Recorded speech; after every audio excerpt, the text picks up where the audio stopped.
నిఖిల్ విషయంలో ఈరోజు నాగార్జున అసలు వరుసగా ఎక్కువసేపు నిఖిల్‌తోనే మాట్లాడతాడు. ఎందుకంటే, ఈ వారం అంతా కూడా నిఖిల్ స్క్రీన్ స్పేస్ నెక్స్ట్ లెవెల్‌లో వెళ్ళిందని చెప్పొచ్చు. ఎందుకనంటే, గేమ్స్‌లో కానీ, స్టాండ్ తీసుకోవడంలో కానీ, గొడవల్లో కానీ, నిఖిల్ చాలా గేమ్స్‌లో గెలిచాడు. ఫస్ట్ డాగ్ ఇన్ ద బౌన్‌లో అంటే రోప్ పట్టుకొని లాగే గేమ్‌లో గానీ, లేకపోతే నిన్న సాక్స్ గేమ్‌లో కానీ, మొన్న సాక్స్ గేమ్‌లో కానీ, అంతకు మునుపు ఇంకొక గేమ్‌లో కానీ చాలా మంచిగా ఆడుతూ మంచి పోటాపోటీగా ఇస్తున్నాడు.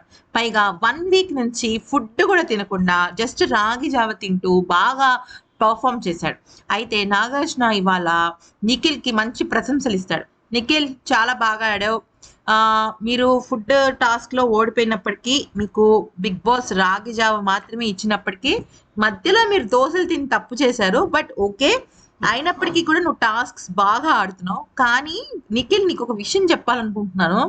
Focus on the game. Relations మీద నువ్వు ఫోకస్ చేస్తే నీ గేమ్ వెనక్కి వెళ్ళే అవకాశం ఉంటుంది. ఇంకొకళ్ళ వల్ల నీ గేమ్ పెరగాలి కానీ, ఇంకొకళ్ళ వల్ల నీ గేమ్ పాడవకూడదు" అని చెప్పేసి ఇండైరెక్ట్‌గా సోనియా గురించి హెచ్చరిస్తాడు. అయితే ఆ సమయంలో నిఖిల్‌కి కొంత వెలుగుతుంది గానీ, ఇప్పటికే నిఖిల్ సోనియాని గుడ్డిగా నమ్మడం మొదలుపెట్టాడు.